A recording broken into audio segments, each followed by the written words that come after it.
Okay, did a little early morning exploring to some of these old coal drift mines that are situated along a pretty remote section of Turkey Creek. And so Mr. Box was able to come across this. This is an air shaft, and there's some kind of bar right there. They actually had the fan sitting over this. These operated in the 30s and 40s, so did bring a rope. And this is just one of the, we've looked at two other sites already, and there was nothing there except some concrete remains. So whatever this turns out to be, we're going to continue making our way along this remote section of Turkey Creek, looking for these old coal drift mines right here. But that's a lot deeper than I thought. So, all right. Thank goodness we brought a rope. Flooded. I think I'm going to step this way.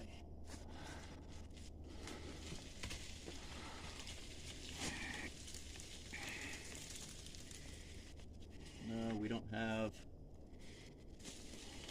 the proper gear, but we can make do.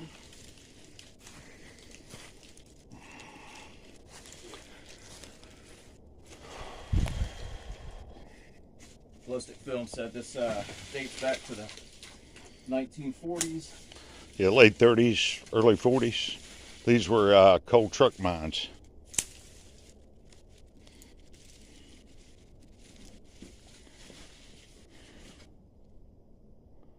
Completely flooded. If you want to throw my phone down. Yeah. You ready? Yeah. And that's what we were looking at, guys. Kind of that feeling with no airflow. Yeah, so it's completely flooded for him. So this gives you an idea of the water table in this area, which is going to be pretty high. So worth the shot, though. How many more do we have? About 20? Yeah, there's quite a few in this area. Well, let me... Most of them are going to be most will be along sections of the creek. So, all right, well, he's going to go ahead and come on back out. And we're going to wrap up everything. We're going to head to the next site.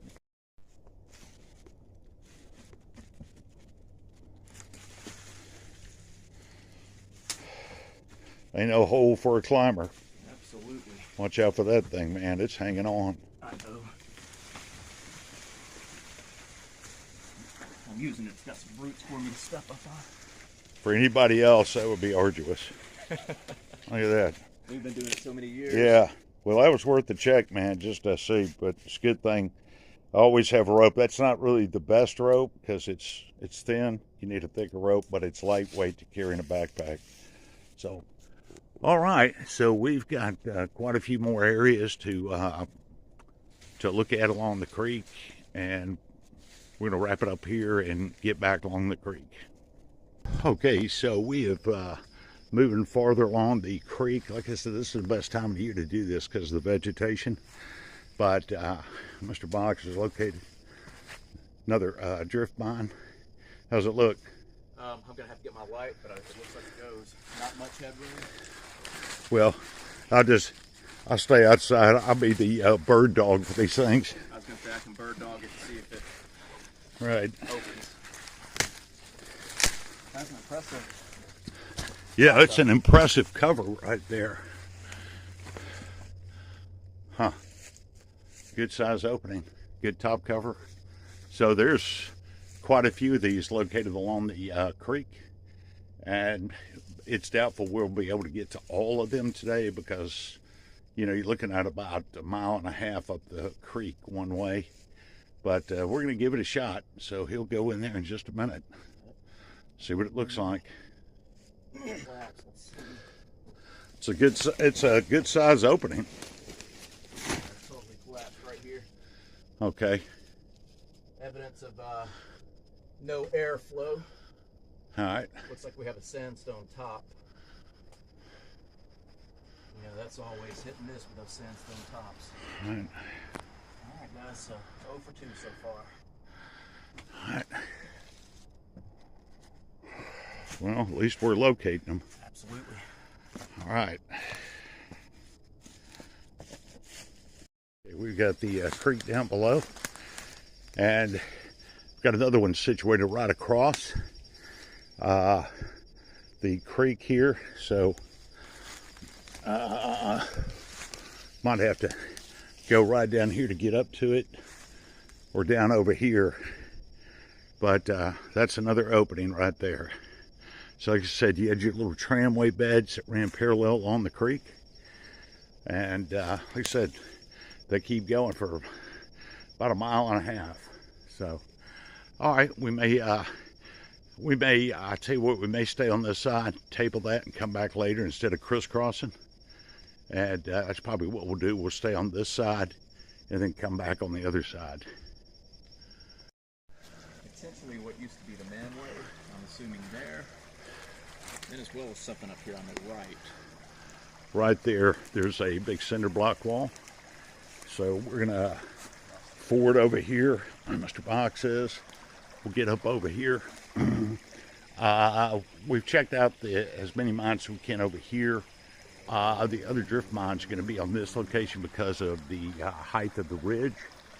So, but you never know what you're going to find, man, when you walk along remote sections of a creek. So, anyway, I'll get down there and join them in a minute.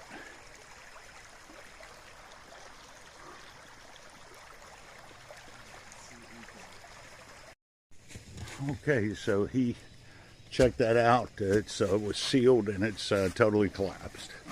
So that's a big bummer. I see that. So we'll stick to this side because the ridge line starts lowering. So more of the cold drift mine is going to be on this side. So, all right. It's a great early morning to be out in the woods, man. The weather's perfect. Just always got to keep an eye out, man, for snakes. Water moccasins especially. All right. Okay, still making our way along the creek. And we're checking out, you got to, like Mr. Box, there's a lot of little baby drift mines, you know. Maybe they were independently operated. There's plenty of them. But we're going to go around the corner and we'll check out one last one, and then we're going to cross back over the creek, just reverse course, kind of back to where we were coming from. But really beautiful scenery. Beautiful, man. It's super quiet back here in the deep woods. Okay, we've traversed about half a mile further along the creek. This is going to be the last one we're going to check out on this side. But this looks interesting. Oh, yeah. Man, what you got to do to go through the woods to locate some old cold drift mines, man. This looks cool. Excellent sandstone top cover, which I'm not a fan of the sandstone top covers, but they worked with what they had. But I don't know if this goes back any. Might even be flooded. But pretty awesome looking though. All right. This don't have much headroom. Looks like it knows it's going to be neck deep in water. Huh. Let me check that other side out. Okay. Yeah. Probably about 4 or 5 feet of sludge built up in here. Yeah. Because, man, this looks like it was probably, the opening was 7, 8 feet high. Yeah, these cold drift mines, I don't know what to do was miners would always make this fantastic big opening. And then the further you got back in the drift mine, the lower the ceiling. Yep. Got 2 roof bolts hanging down. Yeah, well, somebody was smart. Yeah. But I don't think the roof bolts lasted. No. You know. So, all right. Well, at least we found one that's open. It is flooded a little ways back in there, but, you know, There's probably not going to be anything back in there, but it could dry out the further back you get. But, you know, there's some more we're going to be checking on the way back out. But, man, nice find right here on the turn in the creek. All right. Okay, leaving the drift mine site right here. Mr. Box came over here to check and see if the air shaft was maybe possibly exposed, and it is. You can see the cover of it right here. He's just waded right on in there. So that's amazing. They still got the cover for the air shaft, the fan house right here. So they ran electrical lines all the way down along the creek. You know, it's hard to say if they had electric locomotives. They could have, which would make sense, and have a central tipple for all this stuff. So you can see this keeps going down this way, but after this, we're going to cross back over the creek, start heading back up along this way. But go down here and see what this looks like for a minute. All right, he said it's collapsed about 75 feet in. So I'm not going to worry about going down in there. I'm thinking it, yeah, this is the fan house. probably the fan house, yeah, because it You see takes a turn right to the mine. yeah, you see the cover right here. So they just they closed this. They just took the guts out of this thing.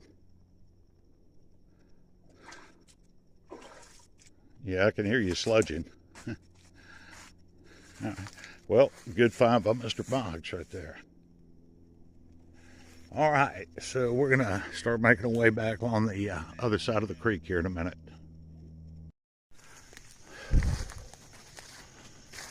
Okay, a little bit easier traversing over this section. Not sure if this is an overhang. It does look like a mine.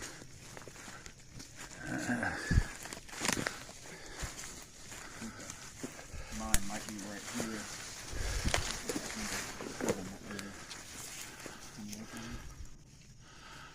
Huh. Watch out for any critters. You need my light? Yeah, since mine's in my bag. All right. Mason jar. Broken. Oh, yeah.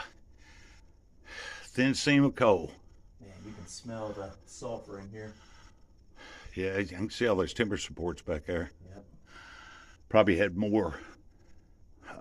Yeah, you can see they were lining the entrance. But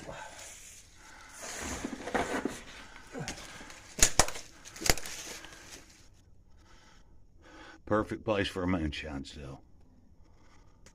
All right. Well, we're probably going to find some more of these as we continue walking back the other side of the creek. But yeah, like Mr. Box said, man, you can smell that sulfur. But very interesting.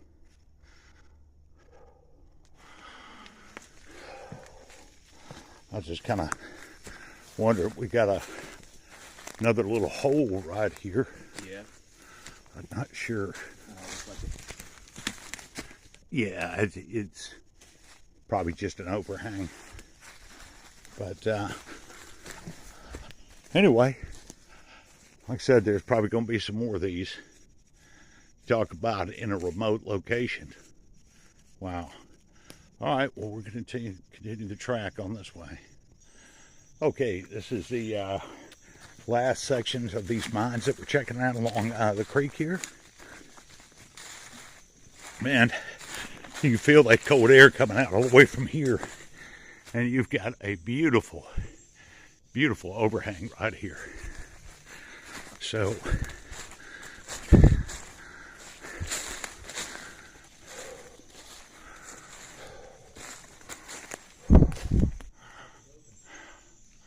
that's impressive right there, man. So, Mr. Box has located the mine. And he said it appears to be open. We'll see. Good research pays off, man. I figured this one Maybe there would be something to this one because it's below this bluff at the base. But man, that is an impressive overhang. Wow. All right, well, he's located it. See about going in a minute. Yeah, I felt it from about 60 feet back. So, all right. All right, we got the creek right there. I got Mr. Mox. He's going to be checking out this drift mine, and man, it looks good. Man, this air, you need to come sit right here. Yeah, like I said, man, I was feeling that 60 feet back, man. When you go in, don't pull down on this because that might collapse our entrance. Yeah, I didn't bring a shovel today. Yeah. All right. Man, it looks big. Yeah. Come stand right here and feel this air coming out. Wow, it's amazing how this thing collapsed but left this open. Right. All right. Sandstone top. Always hit and miss with sandstone tops. Well, I'll tell you one thing. There's an opening somewhere else for this breeze. Right. Hey, man, is that a bird's nest to your right? Oh, just a stick or something. Sorry. You're good.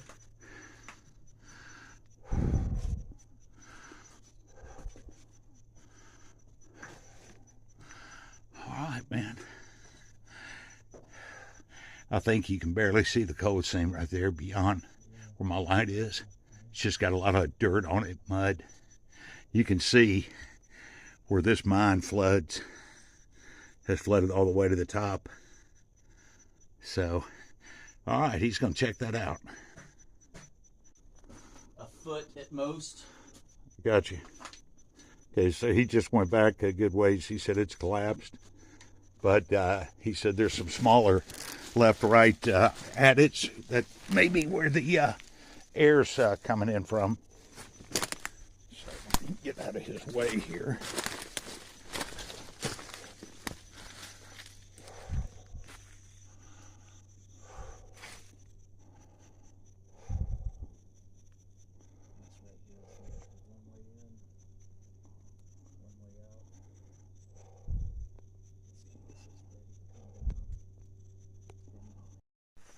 All right, man. That's kind of a unique situation. The down angle of the rocks, the seam right there, the sandstone seam. Huh. Amazing, man, how in the world they knew where to find this coal seam.